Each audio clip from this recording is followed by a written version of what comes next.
الحمد لله رب العالمين والصلاة والسلام على أشرف الأنبياء والمرسلين وعلى آله وأصحابه أجمعين ومن تبعهم بإحسان إلى يوم الدين.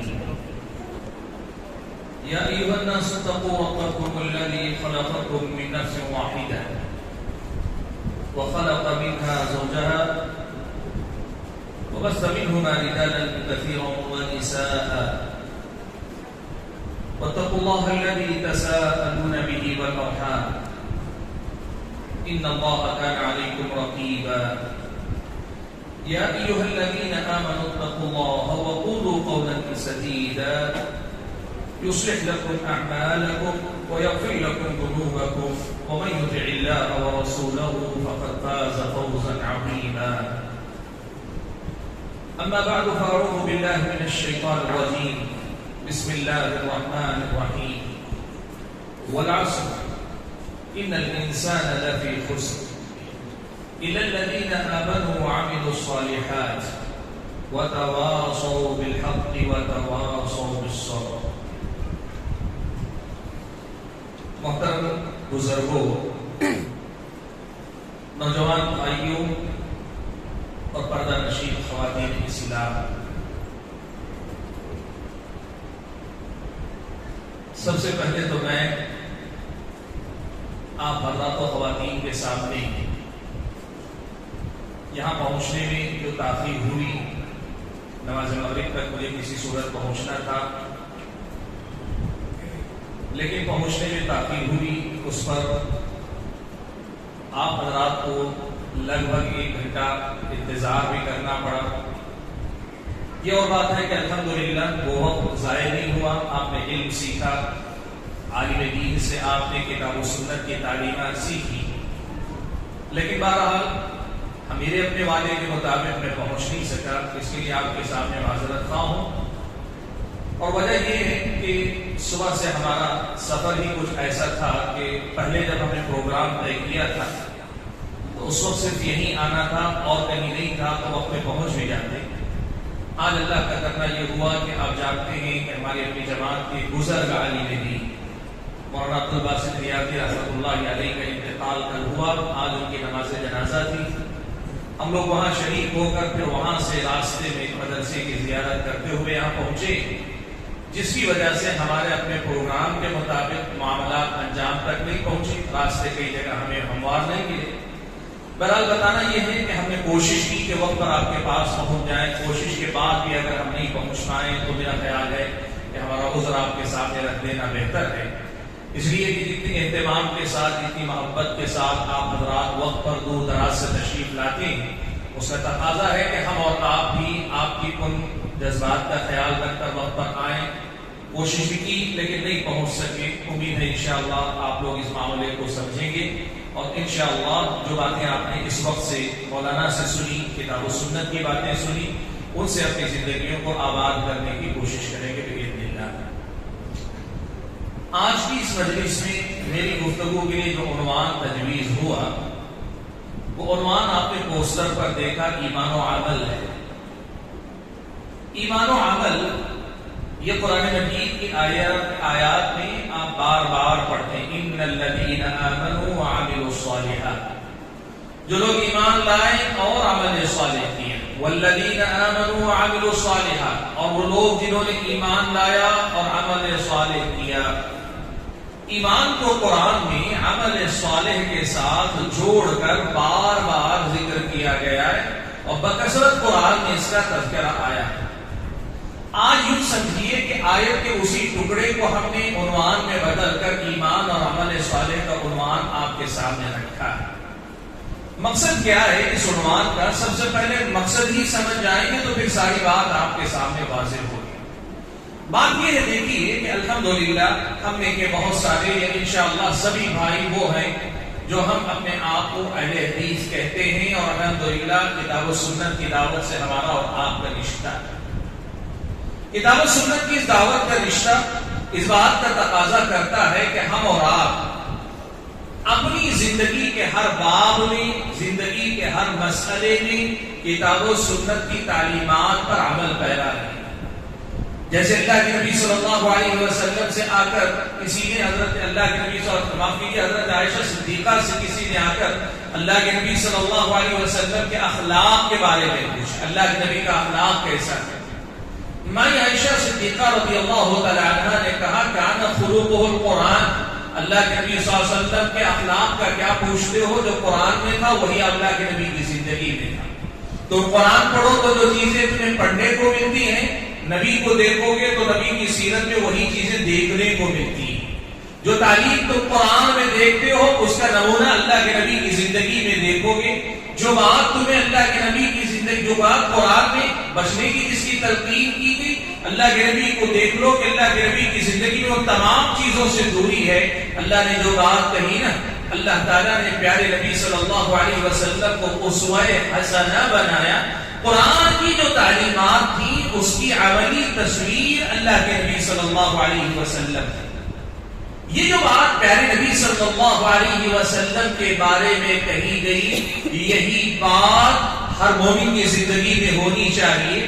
کتاب و سنت کی جو باتیں ہوتی ہیں وہ صرف پڑھنے میں ہونی چاہیے، بہو وہی تصویر میری اور آپ کی زندگی میں ہونی چاہیے. ہاں، انسان ہونے کے ناطے کبھی کوئی کمی رہ جاتی ہے، کبھی کچھ چھوٹ جاتا ہے. 100% کے بجائے 90% ہو جاتا ہے، 95% ہو جاتا ہے. لیکن کوشش آدمی کی 100% کی ہونی چاہیے.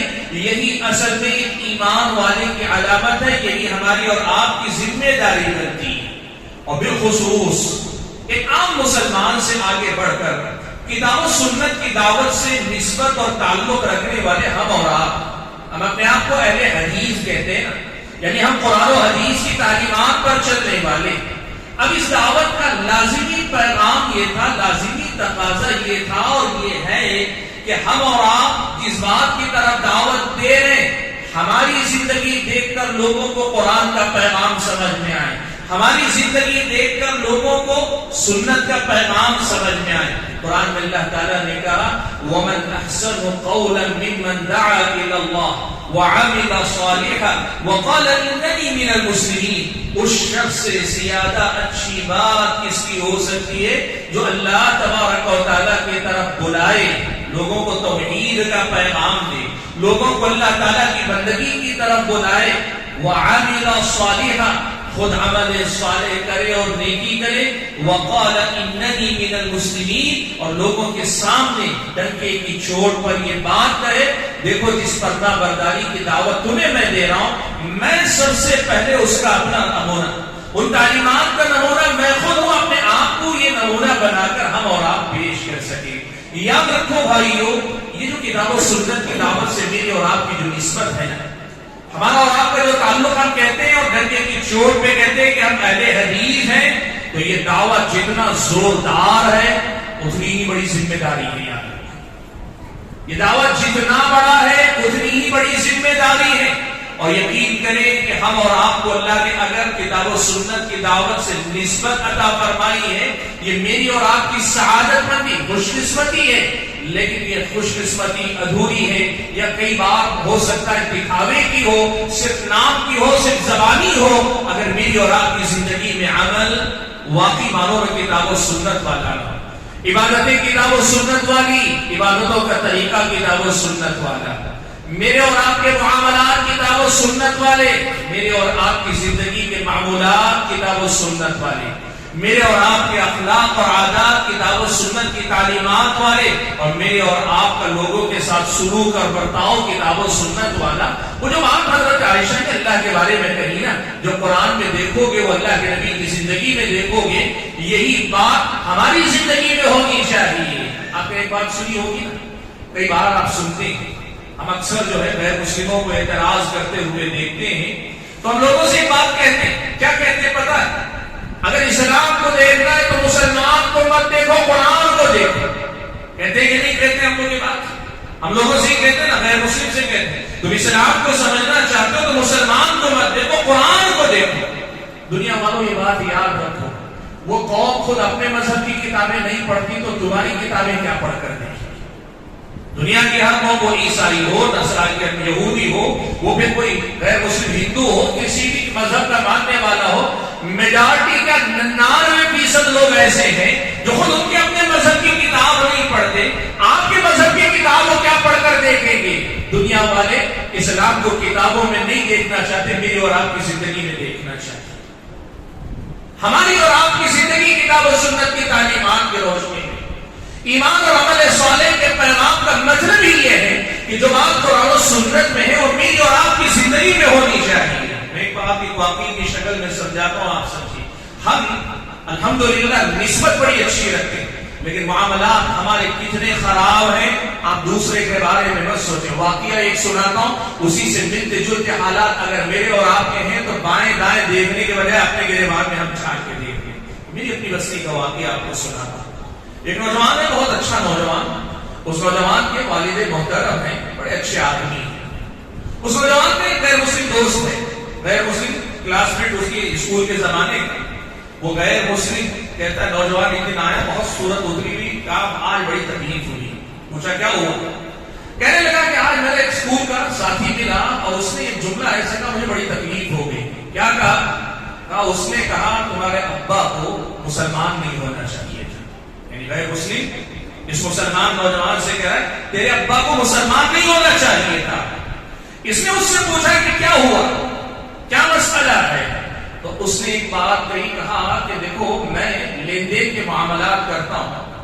وہ غیر مسلم بتا رہا لین دین کے معاملات کرتا ہوں، پیسہ لینا دینا، بیوپار میں ہو، قرض میں ہو، کچھ بھی لین دین کے معاملات کرتا ہوں. میں جب بھی اپنی قوم کے لوگوں کے ساتھ معاملات کرتا ہوں تو اطمینان رہتا ہے پیسہ میرا واپس آئے گا. لیکن مسلمانوں کے ساتھ معاملہ کرتا ہوں تو مجھے ڈر لگا رہتا ہے کہ میرا پیسہ واپس آئے گا بھی کہ نہیں آئے گا. یہ غیر مسلم کہہ رہا ہے میں مسلمانوں کے ساتھ معاملہ کرتا ہوں تو مجھے ڈر لگا رہتا ہے کہ میرا پیسہ واپس مجھے ملے گا کہ نہیں ملے گا.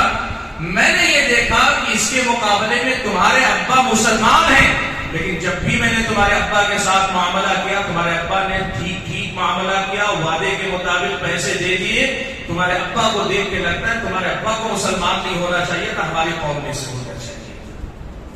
آپ یہ بات مجھے بتائیں، آج آپ اپنے آپ سے پوچھ کر دیکھیں آپ کی میری زندگی کے معاملات، ہمارے اور آپ کے جو معاملات ہیں، ان معاملات کو دیکھیں کیا ہم آپس میں ایک دوسرے پہ بھروسہ کرنے کے لیے تیار ہیں؟ آپ کسی کو قرضہ دینے کے لیے تیار ہیں؟ نہیں، ہم قرضہ نہیں دے سکتے. کیوں نہیں دے سکتے؟ قرضہ دینے تک وہ ہمارے پیچھے، اور قرضہ دینے کے بعد ہم اس کے پیچھے. فون کبھی نہیں اٹھاتا، گھر گئے تو ملتا نہیں، مسجد میں آنا چھوڑ دیتا نہیں. یاد رکھو اللہ کے بندو، یہ نہ تو مسلمانوں کا طرز عمل ہے اور اہل حدیثوں کا تو بدرجہ اولا نہیں ہو سکتا. آپ اہل حدیث ہیں تو مطلب یہ ہو جو نبی کی زندگی میں تھا وہ قرآن میں تھا نا، جو قرآن میں تھا وہ نبی کی زندگی میں تھا، اور جو قرآن و حدیث میں ہے وہ آپ کی میری زندگی میں آنا چاہیے. اگر یہ بات نہیں آتی تو پھر یاد رکھو اللہ کے بندو یہ دعویٰ ابھی ادھورا ہے. بہت اچھا ہم اہل حدیث ہیں، بہت اچھا دعویٰ، لیکن یہ ادھورا ہے، بے وزن ہے، بے حقیقت ہے. اس کی قوت میں ابھی وہ جان ڈالنی باقی ہے، اس کے اندر اس جسم میں ابھی وہ جان ڈالنی باقی ہے جس کے بغیر یہ دعویٰ کھوکھلا اور ادھورا رہتا ہے. عبادات ہیں، معاملات ہیں، اخلاق ہیں، کردار ہیں. وعدہ کرو تو وعدہ خلافی نہ کرو، لوگوں کے ساتھ بات کرو تو جھوٹ نہ کہو، لوگوں کے ساتھ معاملہ کرو تو دھوکہ مت دو. اللہ کے نبی صلی اللہ علیہ وسلم جو دین لے کر آئے نا، وہ دین عقیدے کے ساتھ عمل کا دین، وہ دین عقیدے کے ساتھ عمل کا دین ہے، وہ صرف عقیدے کا دین نہیں ہے. ہم میں سے بہت سارے بھائی ایک بہت بڑی غلط فہمی کا شکار. آج اس غلط فہمی کو آپ کے سامنے میں کھول کر رکھنا چاہتا تو اچھے سے سمجھ لیجیے گا. بہت سارے بھائی، خاص طور پہ ہمارے جو حدیث بھائی ہیں، ان میں سے بعض کے پاس ایک غلط فہمی، بہت بڑی غلط فہمی. وہ کیا سمجھتے ہیں پتا ہے؟ میں شرک نہیں کرتا، میں شرک نہیں کرتا، اور قرآن میں یہ بات ہے جو شرک نہیں کرتا اسے اللہ جنت میں بھیج دے گا. میں شرک نہیں کرتا، اور قرآن و سنت میں یہ بات بتائی گئی ہے کہ جو آدمی مشرک نہیں ہوتا اللہ تعالیٰ اسے جنت میں بھیج دے گا. اس لیے شرک نہیں کرتا ہوں تو میں جنتی ہوں. یہ بہت سارے لوگوں کے دماغ میں بیٹھی ہوئی بات ہے. یاد رکھو بھائیو، یہ جملہ صحیح بھی ہے، غلط بھی ہے. یہ جملہ صحیح بھی ہے، غلط بھی ہے. کیسے؟ اس کو آپ کو سمجھنے میں تھوڑا سا وقت لگے گا، میرا ساتھ دیجیے، بات کو میں اچھے سے آپ کے سامنے واضح کر دوں. دیکھو، سب سے پہلی بات یاد رکھو، قرآن میں اللہ تعالیٰ نے ہم اور آپ کو جو حکم دیا ہے وہ یہ وَاعْبُدُوا اللَّهَ وَلَا تُشْرِكُوا بِهِ شَيْئًا، تم اللہ تعالیٰ کی عبادت کرو اور اس کی عبادت میں کسی کو شریک نہ ٹھہراؤ۔ اس آیت میں ایک بات ہے یا دو باتیں؟ ایک بات ہے یا دو باتیں؟ دو باتیں، اور دو باتوں میں پہلی بات کون سی ہے؟ عبادت کرو، عبادت کرو، اللہ کی عبادت کرو، نیکی کرو، اچھائیاں کرو، عمل کرو۔ زندگی میں اصل امتحان بندگی کا دو، اللہ کی بندگی کرو، اصل کام یہ ہے۔ اب اس بندگی میں خیال رکھو کہ اللہ تعالیٰ کے علاوہ کسی اور کو شریک نہ ٹھہراؤ۔ اگر کوئی آدمی یہ سمجھتا ہے کہ نجات کا دار و مدار صرف اس مسئلے پہ ہے کہ آپ زندگی میں شرک نہ کریں، نہیں ہوگا۔ آپ سمجھیے کلمہ کیا پڑھتے ہیں ہم اور آپ؟ لا الہ الا اللہ، اشہد ان لا الہ الا اللہ۔ لا الہ میں کیا ہو جاتا ہے؟ آپ کہتے ہیں کوئی بھی عبادت کے لائق نہیں ہے۔ شرک کو آپ نے نکال دیا نا، شرک کو آپ نے نکال دیا کہ صرف لا الہ سے آپ کا کلمہ پورا ہو گیا۔ آپ شرک نہیں کر رہے، آپ کی غیر اللہ میں سے کسی کے سامنے سر نہیں جھکا رہے، کسی کو مدد کے لیے نہیں پکار رہے، کسی کو جو ہے مصیبت میں آواز نہیں دے رہے، غیر اللہ میں سے کسی کو آواز نہیں دے رہے، کلمہ آپ کا پورا ہو گیا؟ کیا لا الہ کہنے سے آپ کا کلمہ پورا ہو جاتا ہے؟ نہیں، لا الہ کے بعد الا اللہ کہنا پڑے گا کہ میں تمام سے عبادت کا انکار کر کے اللہ ہی کی عبادت کا اقرار کر رہا ہوں، اللہ کی عبادت کروں گا میں۔ جب تک اللہ تبارک و تعالیٰ کی عبادت میری اور آپ کی زندگی میں نہیں آئے گی نا، یاد رکھنا یہ ایمان کا معاملہ ہے۔ اہل سنت کے پاس، ہم اہل حدیثوں کے پاس، سلف صالحین کے منہج پر چلنے والوں کے پاس عمل ایمان کا جز ہے، عمل ایمان کا حصہ ہے، عمل ایمان سے باہر کی کوئی چیز نہیں۔ آدمی کہتا ہے میں ایمان لے آیا بس عمل نہیں ہو سکتا۔ عمل ایمان کا حصہ، عمل ایمان کا حصہ۔ آپ اور میں اگر عمل نہیں کریں گے نا تو پھر ہمارا اور آپ کا ایمان کمزور ہے۔ وَاعْبُدُوا اللَّهَ وَلَا تُشْرِكُوا بِهِ شَيْئًا، اللہ کی عبادت کرو اور اس کے ساتھ کسی اور کو شریک مت ٹھہراؤ۔ دیکھو بھائیو، ہماری اور آپ کی یہ جو غلط فہمی ہے نا، کئی بار بعض احادیث کا معنی صحیح ڈھنگ سے نہیں سمجھنے کے نتیجے میں پیدا ہوتی ہے۔ یہ جو غلط فہمی ہمارے اندر آتی ہے نا، کسی آیت کی کسی حدیث کا معنی صحیح ڈھنگ سے نہ سمجھنے کے نتیجے میں آتی ہے۔ اللہ کے نبی صلی اللہ علیہ وسلم کی ایک حدیث آپ کو سناتا ہوں، حدیث قدسی، سنن ترمذی کی روایت ہے، حضرت انس بن مالک رضی اللہ تعالیٰ عنہ روایت کرتے ہیں۔ اس حدیث کو پہلے سن لیں اور اس کے بعد اس کا معنی سمجھ لیں، بات واضح ہوگی آپ کے سامنے۔ اللہ کے نبی فرماتے ہیں کہ اللہ تعالیٰ نے فرمایا کہ یا ابن آدم، اے آدم کے بیٹے، انک ما دعوتنی ورجوتنی غفرت لک علی ما کان منک ولا ابالی۔ تین باتیں اللہ تعالیٰ نے اس حدیث میں کہی، حدیث قدسی ہے، یعنی اللہ تعالیٰ خود فرما رہے، اللہ کے نبی نے اللہ تعالیٰ کی بات نقل کی، اللہ نے تین باتیں کہی۔ پہلی بات، اے آدم کے بیٹے، جب تک تم مجھ سے امید لگا کے رہتا ہے، مایوس نہیں ہوتا اور مجھ سے دعا کرتا رہتا ہے، مانگتا رہتا ہے، جب تک مجھ سے مانگتا رہے گا، دعا کرتا رہے گا، میں تجھے معاف کرتا جاؤں گا، معاف کرتا جاؤں گا، معاف کرتا جاؤں گا، ولا ابالی، مجھے اس سے کوئی فرق نہیں پڑتا کہ تو کوشش کرنے کے بعد کتنی بار ناکام ہو جاتا ہے۔ اگلا جملہ اللہ نے کہا، یا ابن آدم، اے آدم کے بیٹے، لو بلغت ذنوبك كعنان السماء ثم استغفرتني غفرت لك على ما كان منك ولا ابالي۔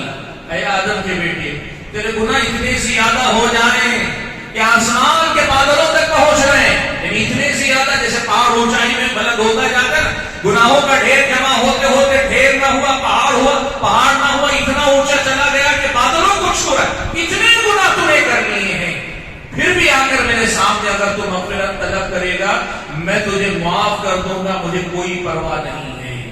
تیسری بات اللہ تعالیٰ نے فرمائی، یا ابن آدم، اے آدم کے بیٹے، لو بلغت ذنوبک لو لقیتنی، اللہ تعالیٰ نے فرمایا یا ابن آدم لو اتیتنی بقراب الارض خطایا، اے آدم کے بیٹے، میرے پاس زمین بھر گناہ لے کر آئے، زمین جتنی کشادہ ہے نا، تیرے گناہوں سے پوری زمین بھر گئی ہے، یہ سارے گناہ بھی تو میرے پاس لے کر آئے گا، ثم لقیتنی لا تشرک بی شیئا، پھر میرے پاس آئے، مجھ سے ملاقات کرے تو اس حالت میں کرے کہ تو نے میرے ساتھ شرک نہیں کیا ہوگا، غفرت لك، میں تجھے معاف کر دوں گا اور مجھے اس کی کوئی پرواہ نہیں۔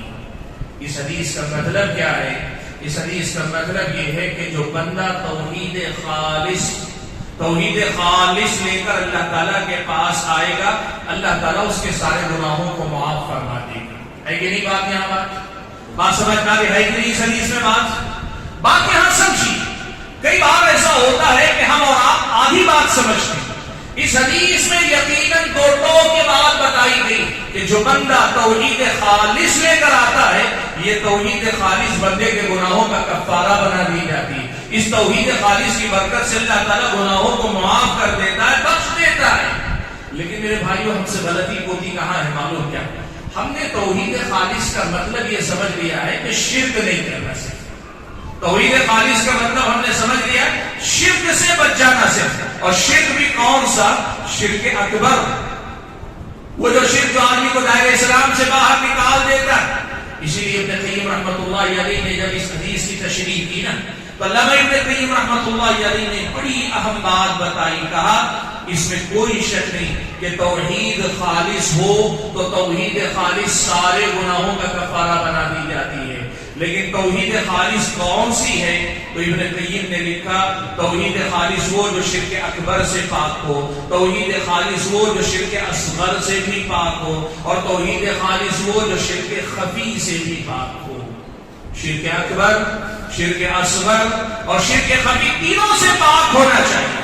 ان تینوں سے اگر پاک ہوگی تو اللہ تبارک و تعالیٰ کے پاس یہ توحید گناہوں کا کفارہ بنے گی۔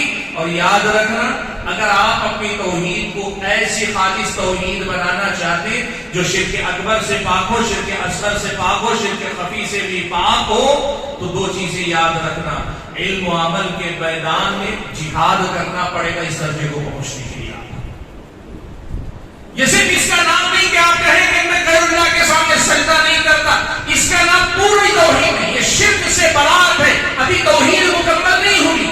شرک سے برات کے بعد اللہ تبارک و تعالیٰ کی بندگی کرنی، یہ جو میدان ہے اس میں علم اور عمل کا جہاد کرنا پڑے گا۔ علم اور عمل کے ساتھ مجاہدہ کرنا پڑے گا، محنت کرنی پڑے گی۔ کتنی محنت کرنی پڑے گی معلوم ہے؟ دو باتیں صرف ذکر کرتا ہوں، سمجھو۔ پیارے نبی صلی اللہ علیہ وسلم کی زندگی میں عمل میں کوئی کمی تھی؟ کوئی کمی نہیں۔ اتنی عبادت کرتے تھے، رات کو اٹھ کے تہجد، لمبی لمبی نماز پڑھتے، اللہ کے نبی کے قدموں پہ پیروں پہ سورج آ جاتی، ورم آ جاتا۔ صحابہ نے اللہ کے نبی صلی اللہ علیہ وسلم امہات المومنین نے دیکھا تو کہا اللہ کے نبی اتنی مشقت اٹھانے کی کیا ضرورت، اتنی تکلیف کے ساتھ عبادت کرنے؟ کون سی نماز پڑھ رہے ہیں؟ فرض نماز کی بات نہیں ہو رہی، سنت یعنی مسنون درجے کی عبادت ہے۔ صحابہ نے اللہ کے نبی کی تکلیف کو لے کر امہات المومنین نے کہا اللہ کے نبی اتنی مشقت کے ساتھ عبادت کرنے کی کیا ضرورت ہے، جبکہ اللہ تعالیٰ نے آپ کے پچھلے سارے معاف کر دیے سب کچھ۔ اللہ کے نبی نے کیا کہا افلا اکون عبدا شکورا، عبادت صرف اپنے گناہوں کی معافی کے لیے نہیں کی جاتی، اللہ تعالیٰ کے شکر گزاری میں بھی کی جاتی ہے۔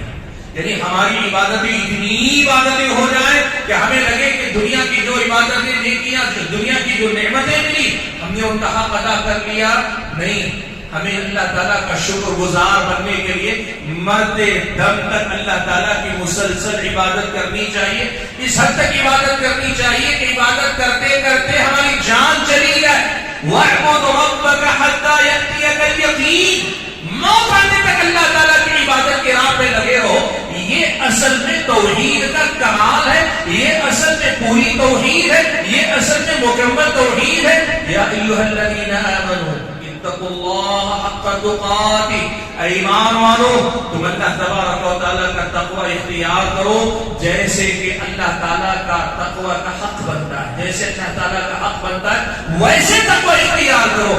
ولا تموتن الا وانتم مسلمون، اور خیال رکھو کہ موت آئے تو ہرگز ہرگز حالت میں آئے نہ آئے مگر یہ کہ تم اللہ تعالیٰ کے فرما بردار ہو، یعنی فرما برداری والی زندگی میں تمہاری موت آنی چاہیے۔ یہ جہاد، یہ مجاہدہ اصل میں میری اور آپ کی بندگی کا کمال ہے۔ آپ اللہ کے نبی کی اس اسوے کو سامنے رکھو، پہلے چیز ہے نا، ہے کہ نہیں؟ الحمدللہ۔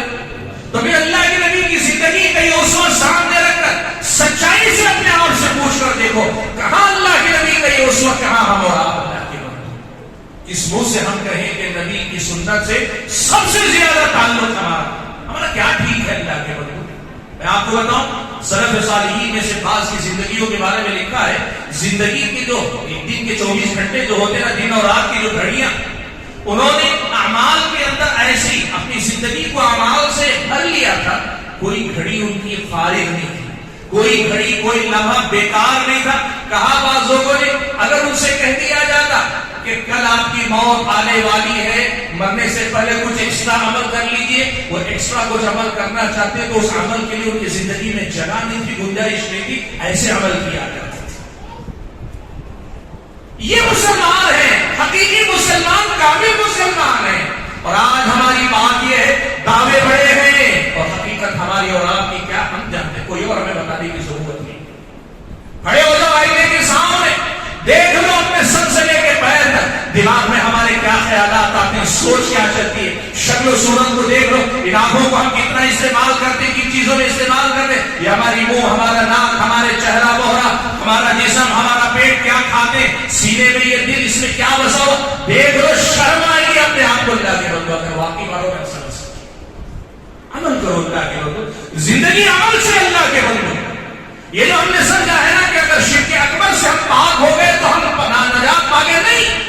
توحید خالص ہونی چاہیے. اور توحید خالص کیا ہے پتہ ہے, صرف شرک سے بچنا نہیں ہے, شرک سے بچنے کے ساتھ خوب اللہ کی بندگی کرنا.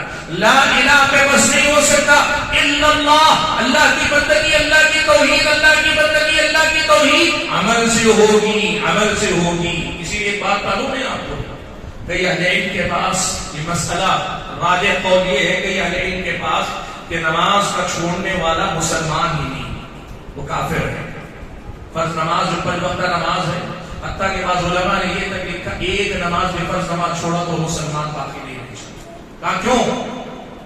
ایک طرف تو دلائل کی بات ہے, حدیث میں یہ الفاظ آئے, حدیث میں یہ الفاظ ہے, اس سے یہ سمجھ میں آتا ہے نماز چھوڑنے والا کافر نہیں, اپنی جگہ پہ بس. لیکن اس کے ساتھ بعض علم نے بڑی اہم بات کی, کہا جو کلمہ اقرار کر رہا ہے اللہ میں تیری ہی عبادت کروں گا, اللہ دیکھنا چاہتا ہے کم سے کم 5 مرتبہ مسجد میں حاضر ہو کے سر جھکا کے اقرار کر. یہ ایمان کا ایسا مسئلہ نہیں کہ ایک مرتبہ زبان سے کہہ دیا لا الہ الا اللہ تو بات ختم ہو گئی. کہا نہیں, دن میں 5 مرتبہ کم سے کم اپنے آپ کو یاد دلانا اور اللہ کے سامنے اپنے آپ کو لا کے جھکانا ضروری. یہ اصل میں توحید ہے, اصل میں یہ بندگی ہے, اصل میں یہ اللہ تعالیٰ کے سامنے امتحان ہے. اور یہ نہیں تو آدمی مسلمان نے کہ اہل علم نے یہ وجہ بتائی نماز کے کافر, نماز چھوڑنے والے کے کافر ہونے کے پیچھے. میرے بھائیوں, ہماری اور آپ کی جو زندگی ہے نا, یہ عمل سے خالی زندگی, عمل سے عاری زندگی, یہ بڑے گھاٹے کا سودا. میں صرف 2 باتیں کہہ کر اپنی بات ختم کر لوں گا, اس لیے کہ اللہ کے فضل و کرم سے آج ایک فائدہ یہ بھی ہوا کہ میرے اپنے بڑے بھائی مولانا شیخ عبدالعظیم صاحب عمری مدنی حفظہ اللہ بھی آج سفر میں ساتھ ہوگی. میں نے درخواست کی, وہ مان گئے کہ یہاں میرے ساتھ وہ بھی آئے گے اور ان کو بھی آپ کے سامنے خطاب کرنا. صرف 2 باتیں کہہ کر اپنی بات ختم کر لیں. اور پہلی بات دیکھو میرے بھائیوں, ایک مسئلہ یاد ہے, میں نے آپ کے سامنے سورہ عصر پڑھ کر اپنی گفتگو کا آغاز سورہ عصر سے میں نے کیا. سورہ عصر میں اللہ تبارک و تعالیٰ نے کیا کہا, والعصر, قسم ہے زمانے کی, یا نماز عصر کی, یا عصر کے وقت کی قسم اللہ تعالیٰ نے کھائی. اللہ کسی بھی چیز کی قسم کھا سکتا ہے, بندوں کو اجازت نہیں کہ وہ اللہ کے علاوہ کسی اور کی قسم کھائے. والعصر زمانے کی قسم ہے. ان الانسان لفی خسر, یقیناً انسان بہت بڑے خسارے میں ہے. العلم لکھا الانسان صرف ایک انسان نہیں, کہا یہ بنی نوع انسان, تمام وہ لوگ جو اپنے آپ کو انسانوں کے زمرے میں داخل مانتے ہیں. ان الانسان لفی خسر, تمام انسان خسارے میں ہے.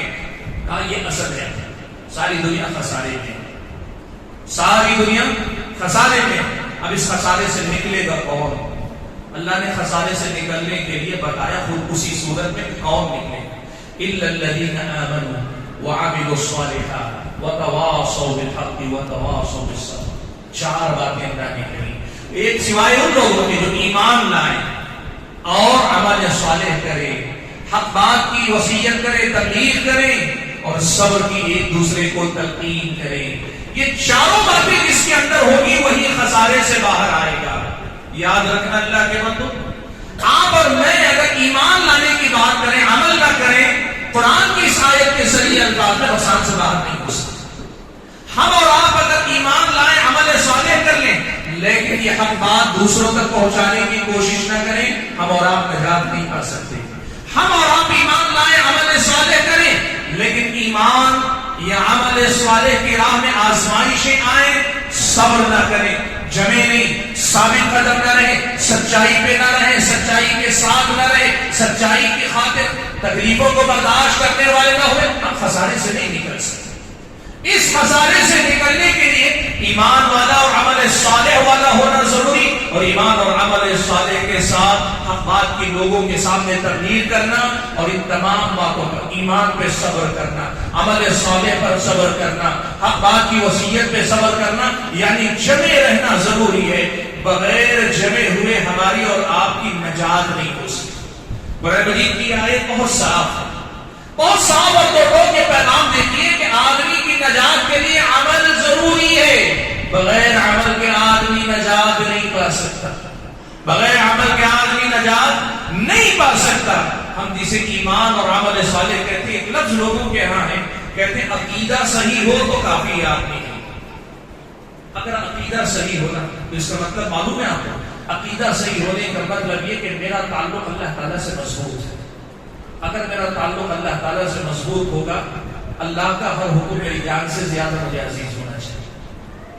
یہ عقیدہ صحیح ہونا، عقیدہ صحیح ہو تو نجات کے لیے کافی ہے۔ یعنی اللہ کے نبی سے متعلق میرا عقیدہ صحیح ہوگا، مجھے معلوم ہے اللہ کے نبی کی بتائی ہوئی ہر بات، دین کی جو بات ہے وہ جنت کے قریب لے جانے والی، جہنم سے دور لے جانے والی، میری نظر میں ان باتوں کی یہی حیثیت ہونی چاہیے، میری عملی زندگی میں وہی حیثیت ہونی چاہیے۔ یاد رکھو اللہ کے بندوں، کچھ جملے ہمارے پاس چل پڑے ہیں جس کے نتیجے میں ہم اور آپ نے یہ مان لیا ہے کہ ہماری اور آپ کی زندگی اسی میں کٹ جائے گی تو ہم کامیاب ہو جائیں گے۔ ایسے نہیں ہوگا بھائیوں، میں آپ کو بتاؤں، آج ہم جن کی نسل ہیں زیادہ ہیں، آج سے 100 سال پہلے کی بات، 70-80 سال پہلے کی بات آپ کو بتاؤں، ہمارے اور آپ کے جو بزرگ تھے نا، ہمارے اور آپ کے جو بزرگ، میں بات کر رہا ہوں ہمارے اپنے اہل حدیث بزرگوں کی بات کر رہا ہوں۔ جس بستی میں اہل حدیث ہوتا نا، لوگ یہ مانتے، اختلاف کرتے تھے، اہل حدیث سے اختلاف کرتے تھے، اس کے مسلک کو نہیں مانتے، اس کے بارے میں بہت کچھ کہتے، لیکن یہ بات ضرور کہتے کہ نماز کو نمازی، زبان سچا ہے، معاملات اچھے ہیں، اخلاق اور کردار کے معاملے میں آدمی بڑا اچھا ہے، ظاہری شکل و صورت بھی اگر دیکھ لیتے نا، کہتے اس کو دیکھ کر ہی پتا چل جاتا یہ وہابی ہے۔ آج آپ بتاؤ، ہم اپنے آبا و اجداد کی اس تصویر کو باقی رکھنے میں کامیاب ہوئے؟ نہیں۔ آج ہمیں کوئی دیکھ کر یہ نہیں بتا سکتا، وقت اجازت نہیں دیتا، ورنہ میں بات یہ بھی آپ کے سامنے رکھتا۔ سچ تو یہ ہے کہ توحید بھی آج ہماری کمزور ہو کر رہی ہے، ہماری اور آپ کی توحید ایمان بھی کمزور ہو کر رہ گیا۔ یہ رقیہ کے نام پر، یہ علاج کے نام پہ، جھاڑ پھونک کے نام پہ وسوسوں کے شکار، اوہام کے شکار، توہم پرستی کے شکار، خامخواہ کی باتوں کے شکار، ہر چھوٹی بات سے ڈر جانے والے، گھبرا جانے والے، بہت لمبی بات ہے بھائیوں۔ آج اس مجلس میں جو پیغام دینا چاہتا ہوں، مختصر پیغام ہے، وہ کیا ہے؟ ایک ہی لفظ میں اگر آپ سمجھ سکیں تو یاد رکھو، عمل ہمارے اور آپ کے ایمان کا حصہ ہے، اور نجات ایمان پر ہے تو یاد رکھیے نجات ایمان عمل والے ایمان پر ہے۔ عمل سے خارج ہو کر صرف مان لینا میں کبھی زندگی میں شرک نہیں کیا اس لیے میں سیدھے جنت میں جاؤں گا، یہ غلط فہمی اس لیے کہ نجات کا وعدہ کامل توحید پر ہے، صرف شرک سے بچنے پر ہے نہیں ہے، صرف شرک سے برات پر نہیں، تحقیق توحید، توحید کے کمال کو پانا ہے، اور یہ اگر پانا ہے تو پھر عمل کرنا پڑے گا۔ اللہ سے دعا کیجیے کہ اللہ تعالیٰ مجھے اور آپ سبھی حضرات اور خواتین کو ایمان کے ساتھ عمل صالح کی زندگی میں اللہ تعالیٰ کی تعلیمات، قرآن مجید کی ہدایات، پیارے نبی صلی اللہ علیہ وسلم کے فرمودہ ہر ایک کی پابندی کرتے ہوئے صحیح معنوں میں اپنے آپ کو مسلمان بنانے کے اللہ ہم اور آپ کو توفیق عطا فرمائے۔ آمین۔ وآخر دعوانا الحمد للہ رب العالمین۔